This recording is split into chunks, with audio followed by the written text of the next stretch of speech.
ذوي الإعاقة تحدث عن الآلية الوطنية التي تهتم بالموضوع. شكرا على هذه المعلومات القيمة. في اتفاقيات الشراكه وكذلك في صندوق التماسك الاجتماعي اللي تعتمدت وزاره التضامن من اجل دعم تمدرس الاطفال ذوي الاعاقه، فهذا الصندوق لا يخلو من صعوبات، والمجتمع المدني كيواكب الجمعيات من خلال المذكرات الترفعيه من اجل تجويد وتحسين. بالنسبه لبعض الامور اللي وردات عن طريق الاخوه بالنسبه للاجراءات التنظيميه، كاين مساله مثلا ديال التصنيف ديال الاعاقه. كنعرفوا انه في الاتفاقيه الدوليه اللي كانت كيشرع ان جميع انواع الاعاقات خصها تكون داخل المؤسسات التعليميه. مزيان باش ما تناقضوش، لكن بعض الاخوان كيقولوا بانه راه كيكون اختصاص مازال مستمر، عنده كيفاش ما يبقاش مستمر. انا الاسره ملي كاين الانسان الاسره اللي كيكون عندها طفل معاق كيخص تدخل الدوله، يتبان الطفل من 0 حتى 6 لان الا ما كان تدخل مبكر الخدمه اللي غندير كله لا التربيه الدارجه ولا سياسه التكييف ولا الناس ديال الهانديكاب كلشي راه ما كيعطي حتى شي نتيجه. انا هذا هو النظره ديالي والتجربه ديالي كأم وكرئيسه جمعيه. لحقوق الاشخاص في وضعيه اعاقه ويعني مكانه اليه التضامن ضمن هذا المعيار. والمحور الثاني وهو يعني الوقوف عند آليات الانتصاف الداخلي لتمكين هذه الفئة من الحقوق.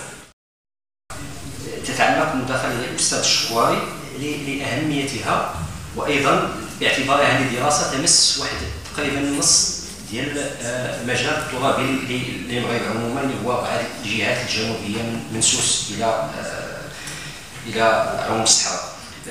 المداخلة ليست أو انعدام مشاركة أصحاب الإعاقة في عملية صنع القرار، أو إلى حد ما المشاركة بنسب كبيرة في عملية صنع القرار. هنا نسقط أمام مقاربة رعائية، وجود أشخاص هم المكلفون بعملية الرعاية وبعملية الإحسان.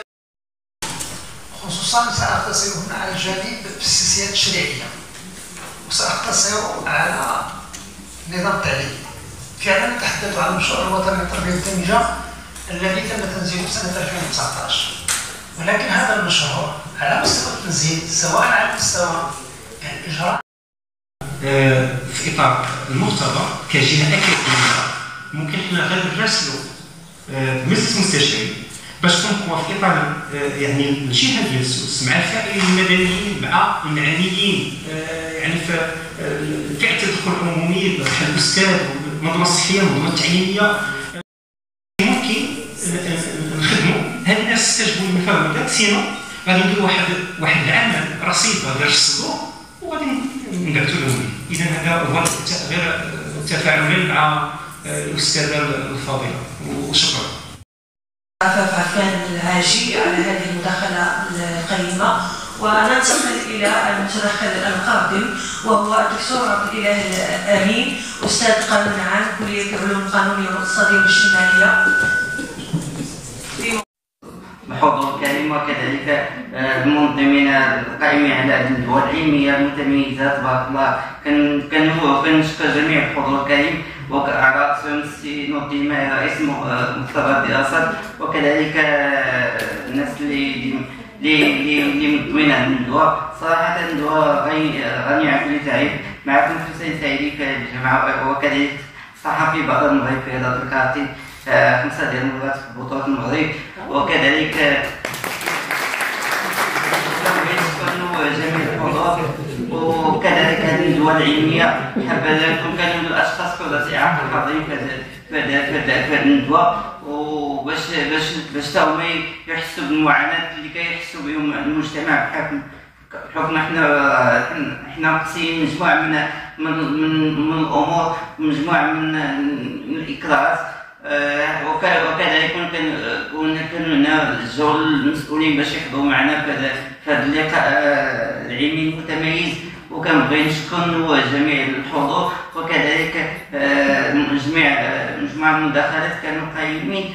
وكذلك بغيت غير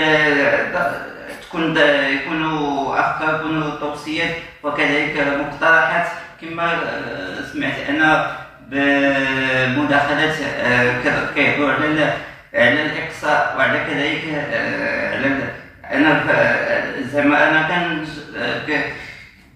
كنصلي الراي ديالو بان الاشخاص ذات الاعاقه كيبانوا غير في المواقف الدوليه وكذلك في تنظيم مجموعه من التظاهرات. للاسف كنا كنحضروا في اليوم الوطني للشخص المعاق، كانوا كيتنظموا مجموعه من الانشطه ثقافيه فنيه رياضيه. تأتي في إطار اللقاء السنوي الذي ينظمه مختبر الدراسات السياسية والترابط المخاطر بشراكة مع المجتمع المدني، بشراكة مع فاعلين ومدخلين في مجال الإعاقة. درجنا كل سنة أن نقدم هذه اللقاء، ليس بالضرورة اليوم في تاريخ اليوم الوطني، ولكن نختار الوقت الذي يناسب حسب الظروف الجامعية، لأن المختار هو من داخل الجامعة، من داخل كلية العلوم القانون الاقتصادية والاجتماعية.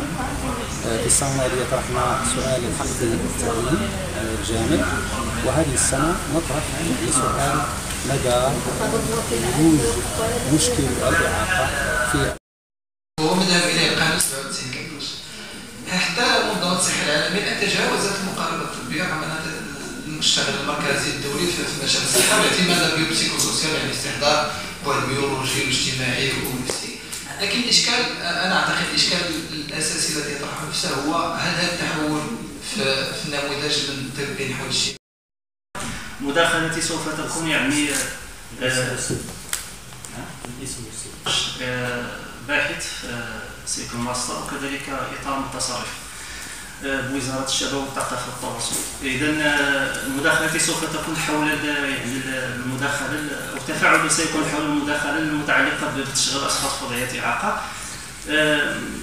يعني حينما يكون التزام يعني إدماج مختلف التوصيات التي تم ذكرها، ثم بعد ذلك الانتقال إلى مستوى ثاني هو محاولة إرسال هذا التقرير كما قلت، كما أشرت إلى ذلك، إلى الجهات المعنية بعد بمراسلة من المؤسسة التي